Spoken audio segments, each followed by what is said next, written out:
નમસ્કાર દર્શક મિત્રો, ચક્રવર્તીમાં આપણું હાર્દિક સ્વાગત છે અને હું છું યોગેશ રંગપડિયા.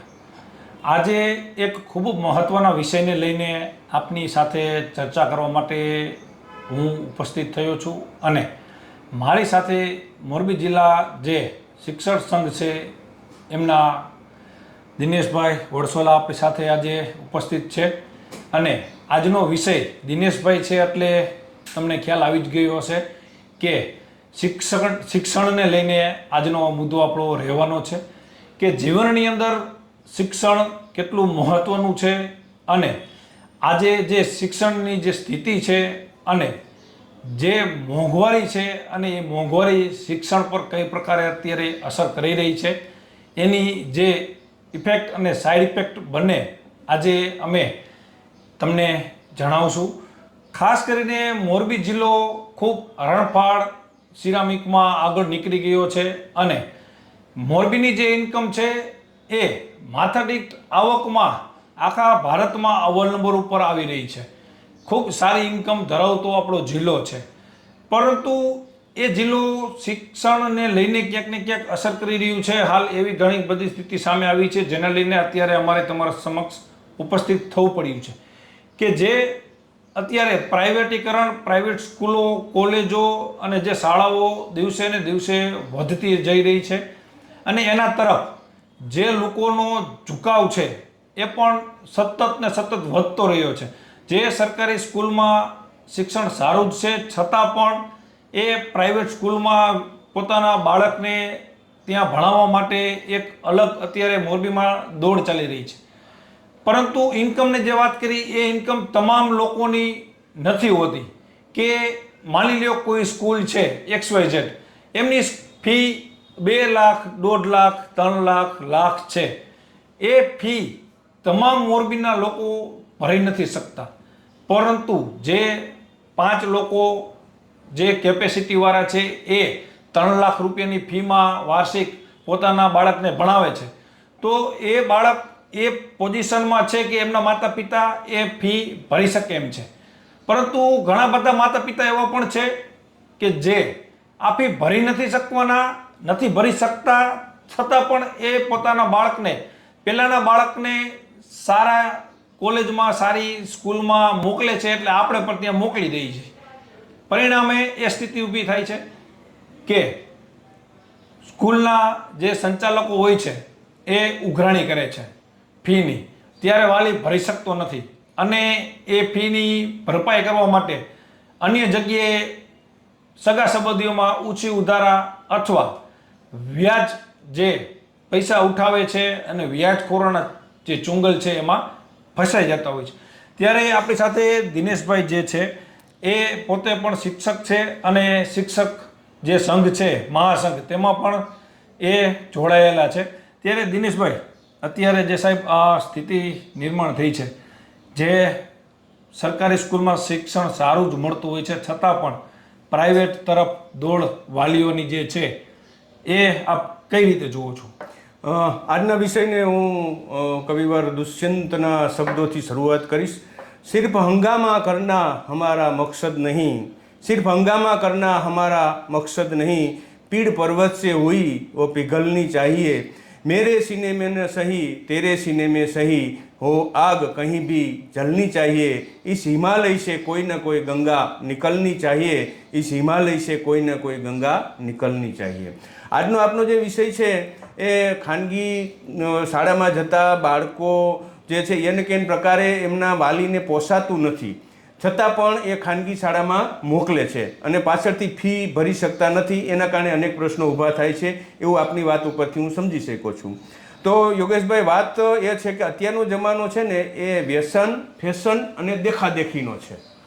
આપણા જે વાલીઓ હતા એ આપણા વાલીના પૈસા છે ને એ આપણને સેટ કરવા માટે સેફ રહેતા હતા અને અત્યારના જે વાલી છે એના જે રૂપિયા છે એ બાળકને ભણાવવામાં જ જતા રહે છે. એનું કારણ એ છે કે દેખાદેખી. યોગેશભાઈનો સન છે, યોગેશભાઈની તાકાત છે તો એ એમના બાળકને રાજકોટ રહીને પણ ભણાવે છે. મારી તાકાત નથી તો મારે તમારી દેખાદેખી કરવી ન જોઈએ. મારે જેમ આપણા વડવાઓ છે જે પછેડી જેટલી છોડ તાણતા એવી રીતે આપણી જેટલી કેપેસિટી હોય એ મુજબ આપણે આપણા બાળક ઉપર ખર્ચ કરવો જોઈએ. પણ અત્યારે એકાબીજા મિત્રોની પણ બાળકો વચ્ચે હરીફાઈ હોય, એમના મમ્મીને પણ એમ હોય કે મારા પાડોશી છે એમનો સન આટલામાં ખાનગી શાળામાં ભણે છે તો મારે પણ ભણાવવો છે. એના કારણે એ ખાનગી શાળામાં મોકલે છે. અત્યારે ઘણી વખત મોંઘવારીનો સમય હોય, મંદીનો સમય હોય તો એ સ્થિતિ બદલાઈ જતી હોય છે. વાલી ફી ભરી શકતા નથી. એના કારણે બાળકનું શિક્ષણ બગડે છે, રૂંધાય છે. પેલી બાજુ જે ખાનગી શાળા સંચાલકો છે એમને ખૂબ મોટો ખર્ચો કરી અને ઇન્સ્ટિટ્યૂટ સ્થાપેલું હોય તો એની પણ એક મર્યાદા હોય છે. એટલે એની જે કંઈ નક્કી કરેલી ફી હોય તો એ ફી એ લોકો રાખતા હોય છે. એટલે મારે વાલીઓને એક નમ્ર સૂચન કરવું છે કે અત્યારની જે સરકારી શાળાઓ છે એમાં પણ ખૂબ સારા શિક્ષકો છે, ખૂબ સારી સગવડો છે. જ્યારે ફરજિયાતપણે બાળકોને ખાનગીમાં ભણાવવા પડે ત્યારે તો ભણાવવાના જ છે, પણ જ્યાં સુધી સરકારી શાળામાં શિક્ષણ મળી શકે છે ત્યાં સુધી મેળવવું જરૂરી છે. અને ગયા વખતનું રિઝલ્ટ છે એ ખૂબ સારું આવેલું છે. અને ખાનગી શાળામાં પણ ધોરણ 5થી કોમન એન્ટ્રન્સ ટેસ્ટ, જ્ઞાન સાધના, ધોરણ 8થી NMMS આવી સ્પર્ધાત્મક પરીક્ષાઓ ઘણી બધી લેવાય છે અને એમાં બાળકોનું ટેલેન્ટ ખૂબ સારી રીતે જોવા મળે છે. તો વાલીઓને ફરી નમ્ર વિનંતી છે કે કોઈના દેખાદેખીમાં ન આવતા તમારી જેટલી તાકાત છે એ તાકાત મુજબ જ બાળકોને ભણાવો, જેથી કરીને ભવિષ્યમાં જે યોગેશભાઈ કહે છે એવા પ્રશ્નો ઊભા ન થાય. ખાસ કરીને સાહેબ, જે અત્યારે દેખાદેખી, ફેશન આ બધું વધ્યું છે તેમાં ન જવું જોઈએ અપીલ કરી, પરંતુ ક્યાંક ને ક્યાંક જે શાળા કોલેજોની ફી બેફામ પણ ક્યાંક ને ક્યાંક ઉઘરાવવામાં આવતી હોય છે. તો આને લઈને સરકારે કોઈ ધારાધોરણ નક્કી કર્યા હોય છે કે એમાં કોઈ મન ફાવે એ રીતે કોઈ લાખ, કોઈ 5 લાખ, કોઈ 10 લાખ મજા આવે એ રીતે ફી આમાં ઉઘરાવી શકે, કે આના ઉપર કોઈ કાયદો છે કે સરકાર કોઈ નક્કી કરી હોય કે 25,000 લેવી, 50,000 લેવી? 50,000 લેવી એની જગ્યાએ લાખ લેતા હોય તો ચાલે, પણ 50,000 સરકારે નક્કી કરી હોય તો એની 2 લાખ રૂપિયા પણ ઉઘરાવતો હોય છે. તો આ બાબતે આપ શું કહેશો? યોગેશભાઈ, આપનો પ્રશ્ન સાચો અને સારો અને વ્યાજબી છે. સરકારશ્રીએ FRCની રચના કરી છે અને એ મુજબ દરેક શાળાઓ છે એ ફી લેતી હોય છે. પણ એમાં જે ટ્રાન્સપોર્ટેશનના ખર્ચા હોય છે, બાળકના જમણવારના ખર્ચા હોય છે, ડે સ્કૂલ હોય તો ડે સ્કૂલમાં સતત બાળકોને એ જુદી જુદી એક્ટિવિટી કરાવતા હોય છે, તો એ એક્ટિવિટીના પણ એમાં ફી ઇન્ક્લુડ થતી હોય છે. એટલે મારા ધ્યાનમાં છે એ મુજબ જે ખાનગી શાળાઓ છે એ લગભગ નક્કી કરેલી ફી જ લેતા હોય છે. પણ જ્યારે આપણે ફી નથી ભરી શકતા ત્યારે આપણને પ્રશ્ન ઊભા થાય છે. અને ઘણા બધા કિસ્સા એવા આવે છે કે વાલીઓ સીધા સંચાલક સાથે, શિક્ષકો સાથે ઝઘડવા માંડે છે, કારણ કે ફી ભરાતી નથી. પહેલાં લોકોને ફી જોતી હોય છે, એ એક એમનો બિઝનેસ છે અને એક ભલે સાથે સાથે સેવાનું કાર્ય કરે છે પણ સાથે સાથે દરેકને પૈસાની આજે જરૂર છે. તો એવા સમયે જે વાલી છે એ ઝઘડા કરી અને સર્ટી સંચાલક પાસેથી કે આચાર્ય પાસેથી મેળવતા હોય છે. ન મળતા એનું બાળકનું અભ્યાસ પણ રૂંધાય છે. એટલે આવું બહુ ધ્યાનમાં નથી આવેલું. મોટાભાગે મોરબી જિલ્લાની તમામ શાળાઓમાં FRC મુજબ ફી લેવામાં આવે છે, પણ એ ફીના ધોરણો છે મેં કીધું એમ અંદર બીજી ઘણી બધી એક્ટિવિટીના ફી પણ લેતા હોય છે, એટલે કદાચ વાલીને વધારે લાગતી હોઈ શકે. ખાસ કરીને સરકારી શાળાઓ જે છે એનું પહેલાં જે સ્થિતિ હતી અને આજે જે સ્થિતિ છે એ ખરેખર સારી જ છે.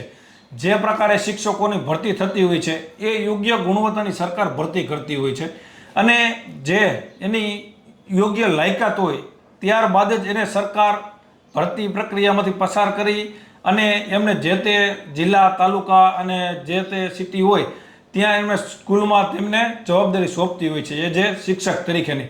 તો આટલા સારા શિક્ષક હોય, બીજી તરફ પ્રાઇવેટની અંદર ઘણી બધી સ્કૂલોમાં એ પ્રકારના શિક્ષકો પણ કદાચ જે સરકારી સ્કૂલની અંદર યોગ્ય ગુણવત્તાના હોય એ તમામ શિક્ષકો તમામ સ્કૂલોમાં નથી, પ્રાઇવેટમાં હોતા. છતાં પણ આજે અત્યારે વળગણ લાગ્યું છે કે ચાલો ફલાણી સ્કૂલ એમાં બહુ સારી એક્ટિવિટી કરાવે.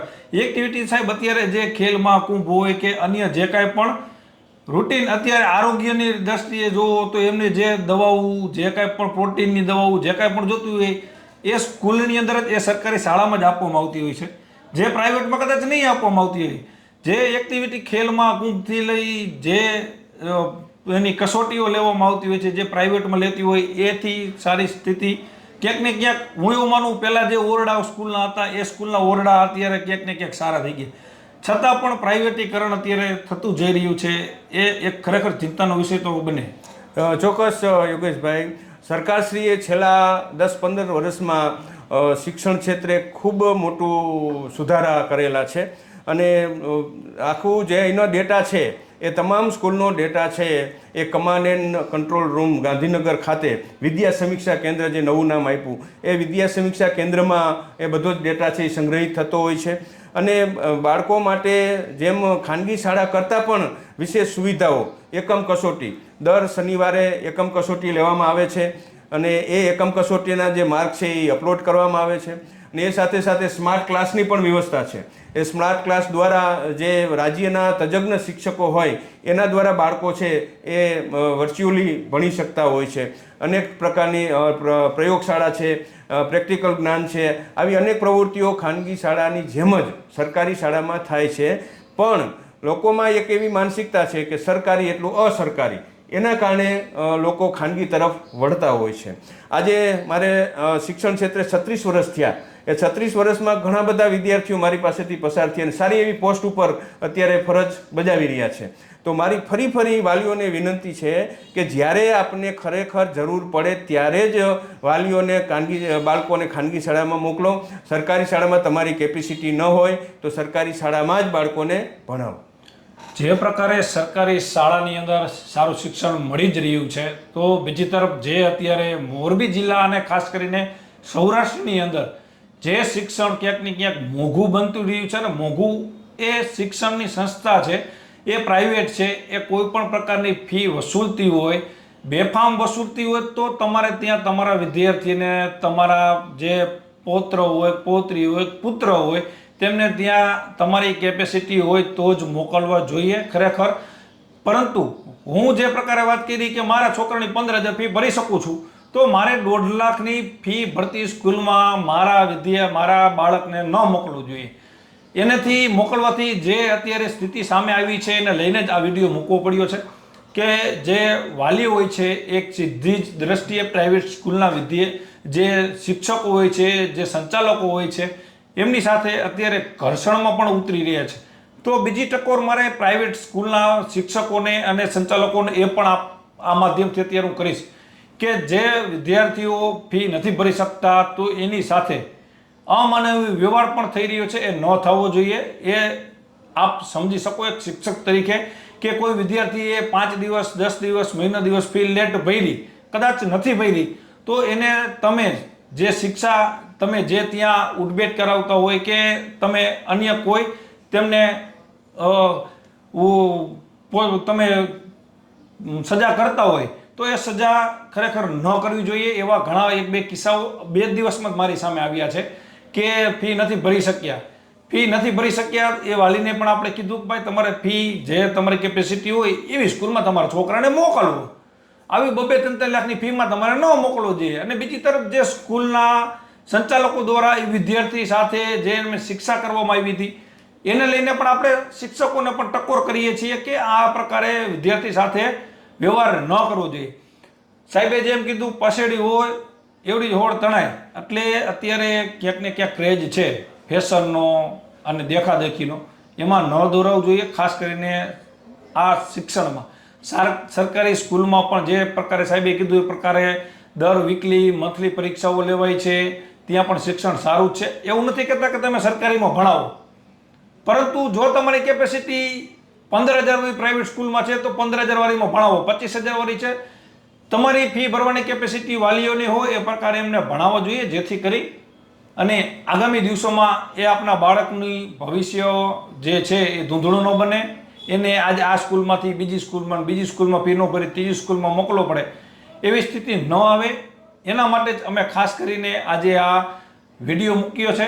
ત્યારે ફરી એક વખત અમારી અપીલ એ જ છે કે જે વિદ્યાર્થીઓને અત્યારે શિક્ષણ ખૂબ જરૂરી છે, પણ એ હાઈફાઈ ટ્રેન્ડમાં જવું એ પણ વિકલ્પ નથી.